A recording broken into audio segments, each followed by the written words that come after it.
What's up, YouTube? This is Big Ray's Wrestling Show. I am the mark of the masses, the man with the plan. Big Ray here to stay to talk about wrestling of yesterday and today. And today we're going to talk about Impact 8/2/2012. And let me tell you this, ladies and gentlemen, I want to preface the show by saying this. I am a fan of the TNA product. A lot of people do not like TNA. They don't understand the Bound for Glory series. They don't understand the whole point system. They don't understand the product. They are trying to compare TNA to WWE. And it is not the same product. Obviously, WWE is the machine. WWE has the superstars. WWE has the production value. I think wrestler for wrestler, and again, this is totally opinion based. I would like to know what you guys think. You can leave me a video response or send me an email. Hit me on Twitter or Facebook. I think TNA wrestler for wrestler. I think they're right there with the WWE, and I honestly think that they put together really good matches, if not even better matches than WWE. Again, this is solely my opinion. I would like to know what you guys think. But we're going to start the show off with the tag team match between Austin Aries, Kenny King, Bobby Roode, and Zema Ion. And the match basically starts off with Roode, Aries, King, and Ion basically beating the living crap out of each other all the way down the ramp, and the match starts. It is a very good match. A lot of great bumps, a lot of good aerial maneuvers, good tag team action, good double team action, especially with King and Aries. I think they worked really well together, and the match basically winds down where you see Bobby Roode outside the ring, and Austin Aries hits him with a suicide dive. Now at this point, Zema Ion is actually a little distracted. He turns around, and Kenny King hits him with this phenomenal, I guess, back-flipping rock bottom, I guess, and he hits him with the clean 1-2-3 pin. That was a nice way to start off the show. A lot of action, very good way to start off the show. And then we have the Aces of Eights recap, and, you know, I really thought about this, and who haven't we seen on the TNA product? Who is the guy that's been slighted? I mean, I've been hearing here and there that maybe Jeff Jarrett might be the leader of Aces of Eights. We don't know. I mean, they're talking a lot about Cowboy James Storm. Could be Bobby Roode. Could be anybody. I guess we're going to find out soon. But anyway, we move on, and we see Sting. And Sting actually comes down the aisle, and he basically starts calling out Cowboy James Storm, you know, and he shows him a video package and basically breaking down the fact that, look, we're all getting our asses handed to us, and you haven't gotten anything. Like, what's going on? You know what I'm saying? And you know what? James Storm goes, well, sorry about your damn luck. Well, he doesn't really say that, but what he does is he basically says, look, you know, I've beaten guys like Kurt Angle all by myself. I don't need anyone's help. I don't need 8 guys. I don't need anything. And I guess Kurt Angle took offense to that, because Kurt Angle comes down the aisle, and Kurt Angle says, you know what, man?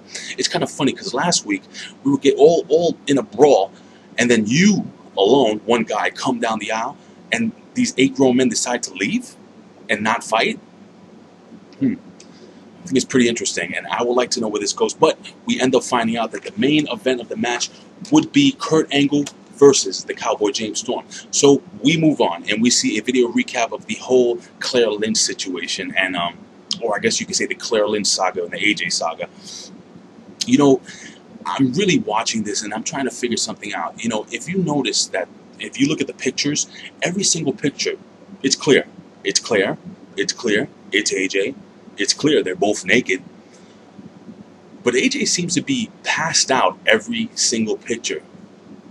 I wonder if he's drugged up.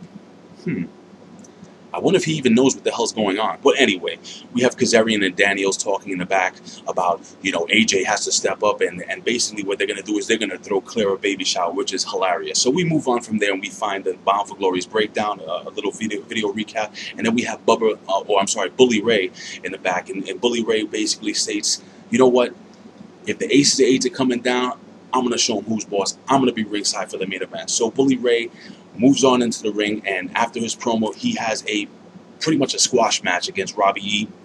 A couple of chops, 1 or 2 bumps, and he hits him with the bully cutter. Done. Match over.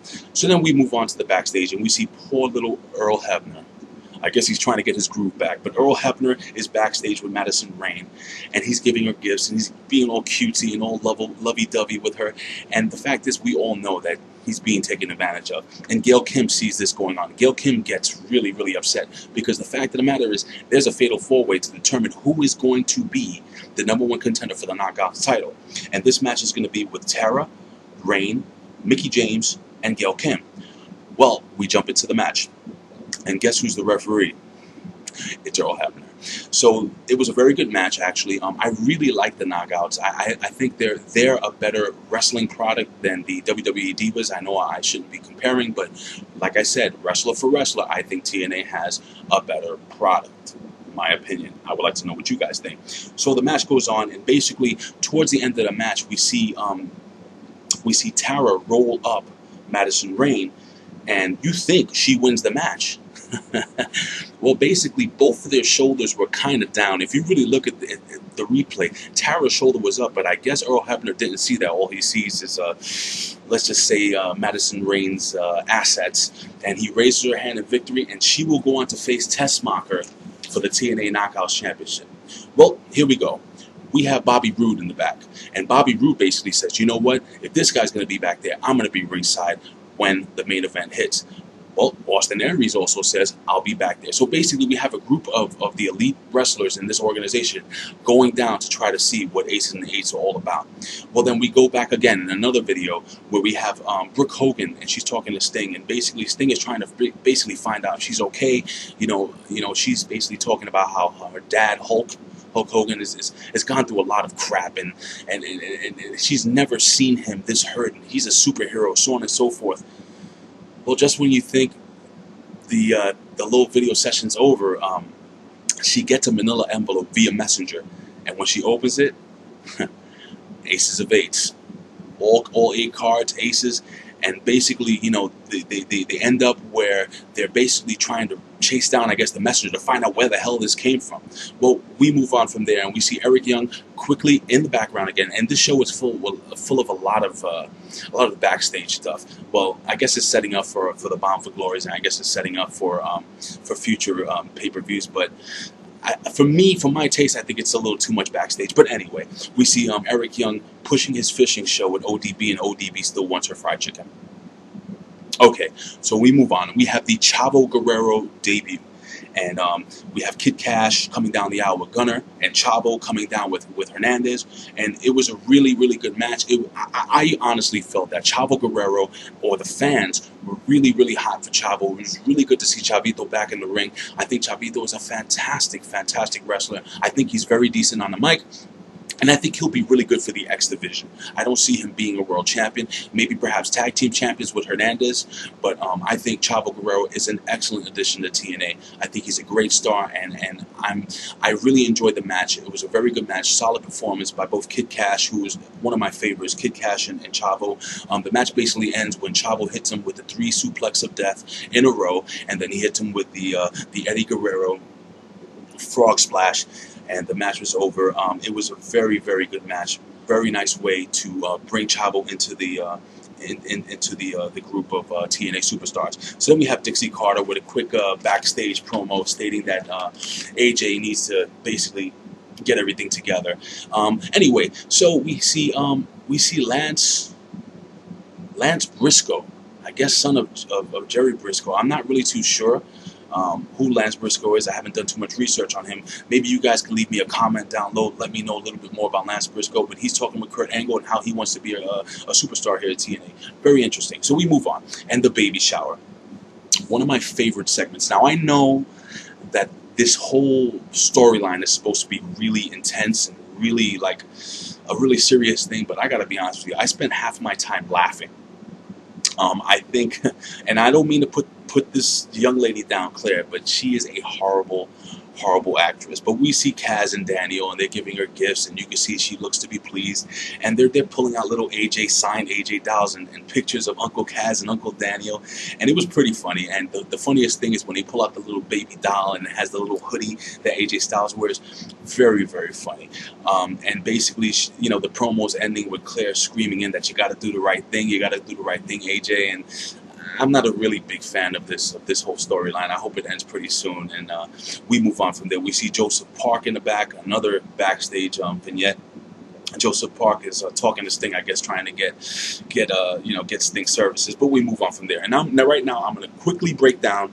I'm not going to go down the whole line, but I'm going to break down the top 5 points in the Bound for Glory series, or the owners of points. Anyway, we have Samoa Joe We started the night off with 47 points. We had Kurt Angle with 41 points. We had, Samoa Joe 47, James Storm with 45, Kurt Angle in third place with 41 points. We have Mr. Anderson with 40, Jeff Hardy and RVD are tied for 28. So we move on, and we have Kurt Angle in the match with Cowboy James Storm, and this was a very, very, very good match. A lot of kickouts, a lot of finisher attempts, and we basically see James Storm in the ankle lock towards the end of the match, and we see James Storm kind of rolling out, and he kicks Kurt Angle right in the back of the head, stands up, hits him with the super kick, clean, 1, 2, 3 pin. 7 points for James Storm. So now James Storm is actually the leader with 52 points. So James Storm basically gets on the mic and he's calling out the aces of eights. The ring is surrounded, and Bobby Roode, man, Bobby Roode, who is one of my favorite superstars in wrestling in general, but Bobby Roode basically is saying, you see, it is him. They're not coming down the aisle, and everything just breaks loose. It's chaos everywhere, and the match and the show basically ends with everybody in the ring beating the living crap out of each other. I am really excited to see what's going to happen on next week's Impact. I'm looking forward to see. I'm looking past this pay-per-view. I mean, I'm going to try to do a review on the next pay-per-view, but if I can't, we're definitely going to do a review on the Bound for Glory series. Again, this is Big Ray's Wrestling Show. I always say, I would love to do this for a living, but if I can't, I would do it anyway because I love talking wrestling. All my information will be down below. Please subscribe. I love talking wrestling, guys. Once again, Big Ray's Wrestling Show. This is my first TNA Impact review. I hope you enjoyed it. And if you have any questions, please feel free to email me. Now, for me, whenever I have any questions about wrestling, whenever I really want to know about what's going on in wrestling, there's one place I go to, and that's OneWrestling.com. Again, that is OneWrestling.com. They are a phenomenal site. I would strongly advise you to check it out. I've been going to OneWrestling.com for years. OneWrestling.com. Again, this is Big Ray's Wrestling Show on YouTube. Peace.